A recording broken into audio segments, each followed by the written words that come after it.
sini ada ahli cyber kan. Nah, kita bertanya bagaimana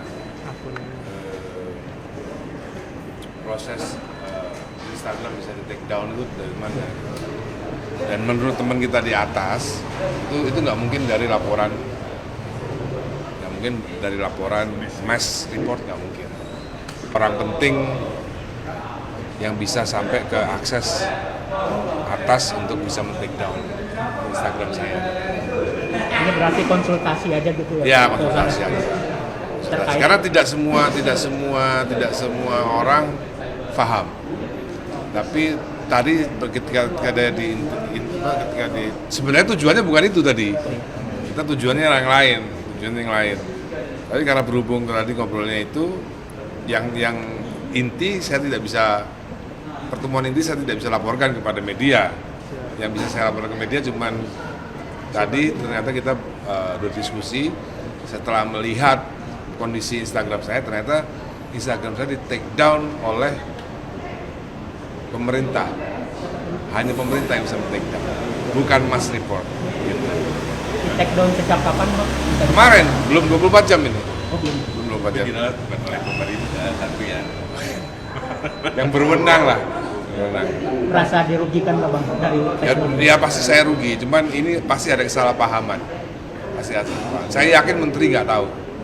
Apa terkait postingan abang yang beberapa hari Iya, itu kayak itu penting banget itu postingan saya yang sehari 20 juta view. Itu berbahaya banget untuk sebagian orang gitu. Berarti aku nggak bisa buka Instagram abang? Nggak bisa. Dari kapan itu? Saya nggak tahu Instagram saya itu postingannya yang hilang apa akunnya yang hilang, saya nggak tahu. Dan itu bukan menurut teman kita di atas, itu bukan dari mass report. Memang kita perlu selidiki. Tapi sejauh ini nggak buat laporan dan lain-lain ya, Bang? Belum. Buat tanya aja kan? Belum. Tapi berencana membuat laporan, Bang? Enggak.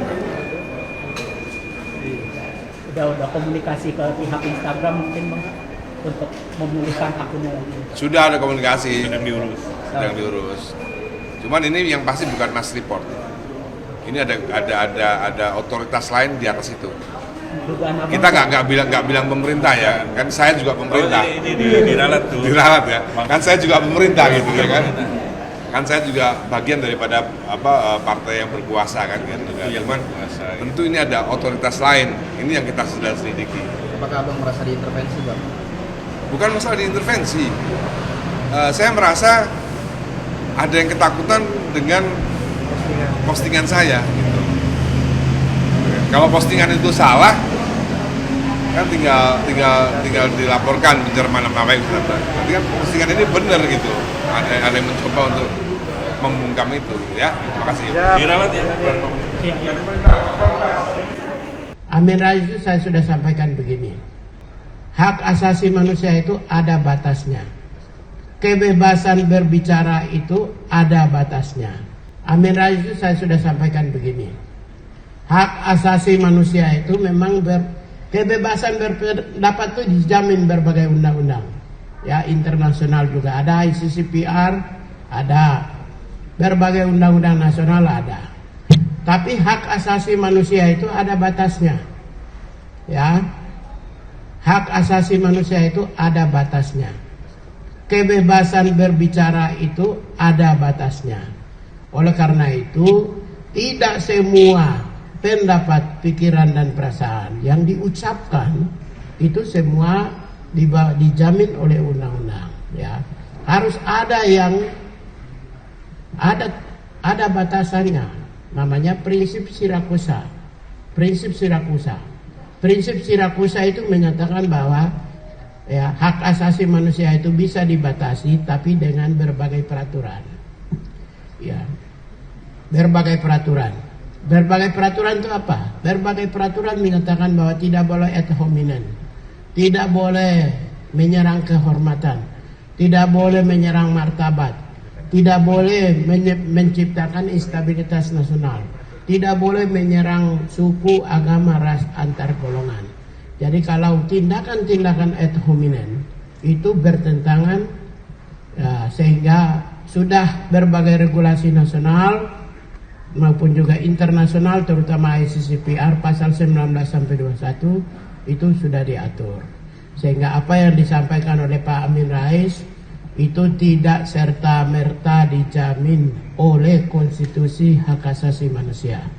Ada beberapa pernyataan yang dalam konteks hak asasi manusia, kalau kita teliti secara detail, itu apa yang disampaikan itu adalah yang pertama inhuman treatment, ya, itu yang pertama. Nanti cek, saya sudah sampaikan ke media, beberapa media, inhuman treatment. Yang kedua inhuman degrading. Yang ketiga itu verbal torture. Ya, semua ini inhuman treatment, degrading maupun verbal torture itu sebenarnya diarahkan kepada fisik. Tapi mental juga dalam konteks prinsip hak asasi manusia itu adalah serangan mental. Kekerasan verbal itu juga serangan mental. Mengandung unsur serangan mental, serangan fisik, serangan mental dan serangan jiwa maupun ancaman-ancaman terhadap martabat dan moralitas individu. Lalu yang terakhir itu, oleh karena itulah maka saya katakan bahwa apa yang diucapkan oleh Pak Amin Rais itu tentu yang pertama menyerang kehormatan individu. Ya. Untuk itu cukup Pak Amin Rais meminta maaf. Meminta maaf kepada kalau menurut saya sebagai Menteri HAM ya menyampaikan permohonan maaf atau mencabut pernyataan. Yang kedua, kalau persoalan apakah akan disampaikan misalnya laporan pengaduan ke polisi atau tidak, itu tergantung Pak Teddy. Itu urusan. Lalu sebagai Menteri HAM saya meminta Kementerian Komunikasi dan Informasi tidak memiliki posisi untuk melaporkan Amin Rais. Karena dia negara. Kementerian Komunikasi Informasi itu negara. Ya, saya Menteri Hak Asasi Manusia, ya, sebagai wakil dari pemerintah, ya, saya menyatakan negara tidak boleh memenjarakan rakyat, termasuk Amin Rais. Tapi Teddy boleh, karena ini kan individu, serangan kepada individu. Tapi negara tidak boleh, ya. Jadi Kementerian Komunikasi dan Informasi tidak boleh melaporkan Amin Rais ke polisi. Tapi kalau Teddy boleh. Jadi kita tidak mau institusi negara, apalagi kementerian atau lembaga, digunakan untuk memenjarakan rakyat Indonesia, termasuk Amin Rais. Tapi selanjutnya saya sebagai Menteri HAM meminta Amin Rais minta maaf, atau minimal paling mencabut pernyataannya. Itu tidak elok, tidak bermartabat itu. Serangan yang mengarahkan langsung kepada individu itu tidak bermartabat. Kalau mau kritik kinerja aja, nggak apa-apa. Kritik kinerja saja, tidak masalah. Kritik kebijakan aja nggak masalah. Itu, ya, jelas ya. Saya pikir itu yang kedua. Yang ketiga, produksi video-video lama yang dimiliki oleh para pejabat itu tidak boleh. Untuk itulah dalam rancangan undang-undang hak asasi manusia kita masukkan pasal khusus mengenai right to be forgotten. Right to be forgotten itu seseorang yang korban, ya, korban citra buruk akibat pemberitaan media di masa lalu, ternyata yang bersangkutan tidak pernah bersalah atau tidak melakukan perbuatan bersalah, itu dia bisa meminta untuk hapus. Ya, pasal itu juga kita masukkan. Jadi misalnya seseorang dulu diduga sebagai atau melakukan sesuatu berperkara, kemudian di pengadilan tidak terbukti, tapi media sudah menvonis yang bersangkutan sudah salah menurut media dan oleh publik. Tapi kan itu jejak digitalnya muncul di kemudian hari, 5 tahun kemudian, 10 tahun kemudian.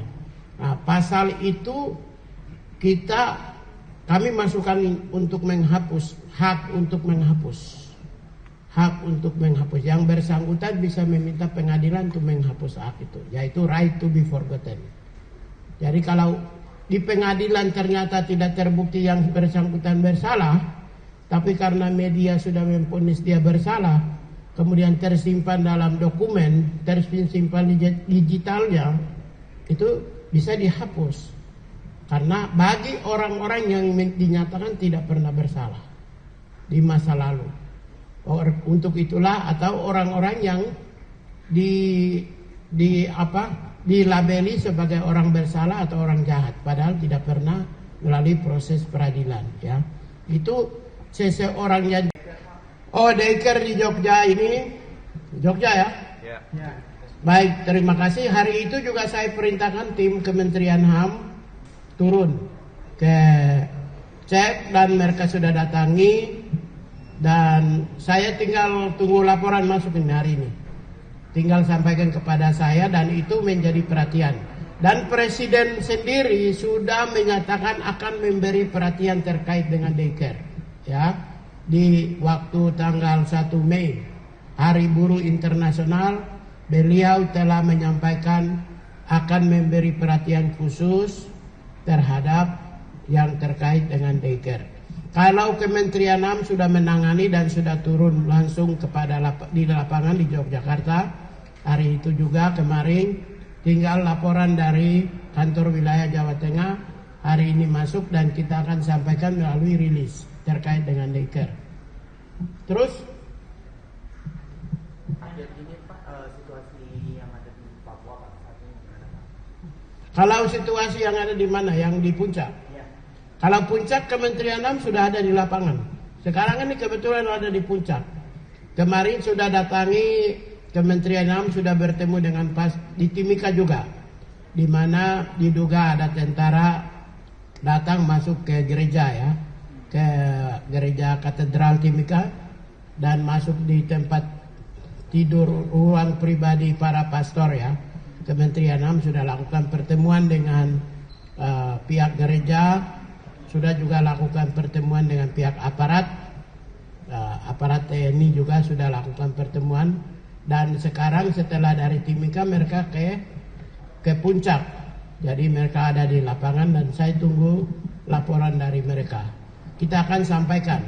Kan yang di sini muncul ini kan perbedaan jumlah korban, apakah 10 atau apakah 15. Terus yang berikut yang belum muncul juga aktornya siapa. Nanti dipastikan aktor itu penting untuk sebagai bagian dari pertanggungjawaban atas perbuatan. Begitu.